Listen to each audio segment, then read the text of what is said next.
guys, it's me, Joey from Joey's Game Reviews, and as the last episode I said, this is the last episode of Season 1, and this is the first episode of Season 2. Remember the first episode where I did this bad video about mostly my video, like games systems? Well, I'm also gonna do something a little different here. I'm gonna show a little more depth. In depth, not depth, like okay. So the NES was released in 1985, and it was one of the first systems to use composite.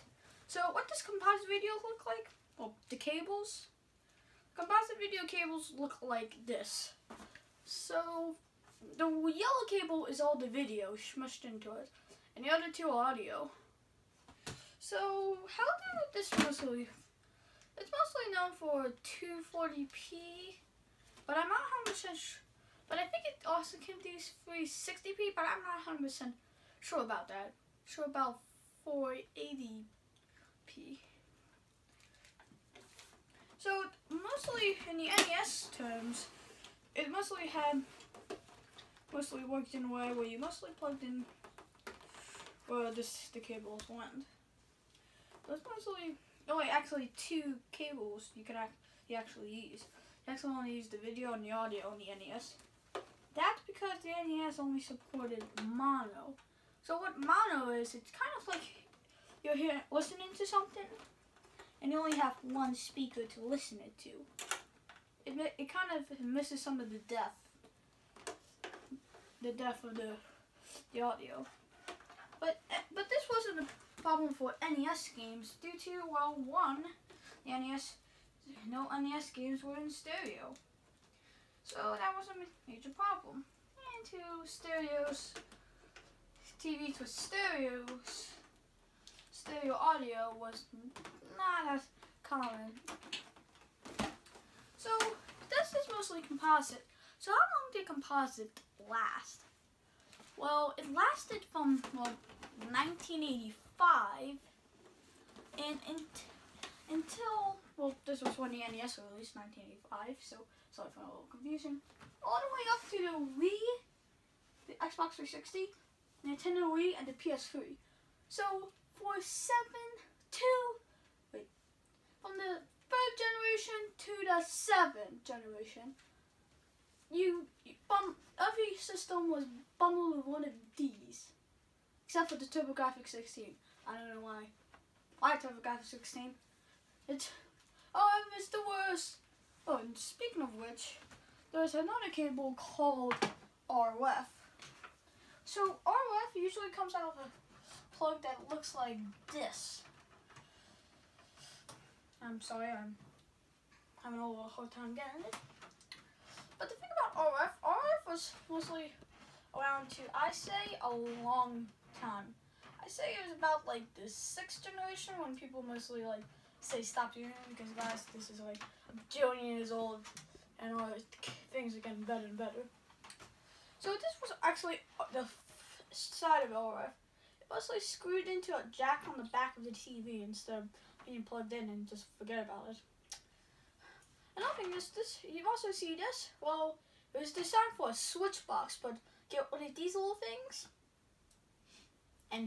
and throw that switch box into your junk bin, or even worse, the trash.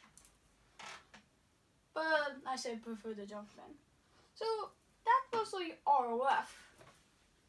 So we say goodbye to the NES because, well, after the NES doesn't support our next video format, is S-video. So S-video was mostly supported in a way that S-video was mostly actually around during the 70s, but it wasn't until the 90s when they actually started to use it. S-video is this jack. All the video is split up into one cable, but it's a lot better than composite and RF. And the analog cables are still right here. Many ones actually come with composite due to, oh, it's very easy. So how many systems supported it? Well, the Super Nintendo supported S-Video.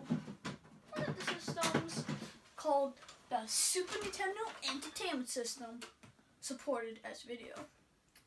And S-Video is pretty much the standard until today, 2013, where this current generation, the Xbox 360, PS3, wait, dang it, that was the last generation, but it was Xbox One, PS4, Wii U, and technically also the Nintendo Switch, but that's technically a 9th generation console because, well, one, that means that if the Wii U's ending. So, rest in peace Wii U, we'll miss you. So, the Super Nintendo had supported S-Video. So, S-Video was supported up to even, oh yeah, sorry for rambling a little. So many other systems supported it, like the Sega Saturn, Sony PlayStation, Nintendo 64, Dreamcast, pretty much everything up until what I said a couple minutes ago. So that was the Super Nintendo, but the next step was component. So what was component video? Component video was actually introduced extremely recently in video formats, they say. The way component is these 3 cables. So you think it would be like one cable would be video and the 2 would be audio, but no. It's actually 3 cables for video and 2 cables for audio. So that's technically 5. And also the audio cables are the same as last time. So pretty much the component was, so it's pretty much resolution, about 480p that I know. But I don't think it supports 720p. But if you do, say it in the comments. So component was mostly supported from the Xbox, the original Xbox, PS2, all the way up until technically the Wii U, because the Wii has the same cables as the Wii U, so it's technically backwards compatible with cables. So that's mostly component. So component was mostly kind of stopped being used recently until we got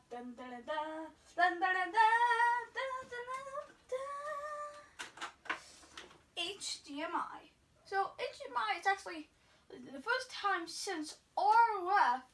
Yeah, that was a zillion years ago, but not really.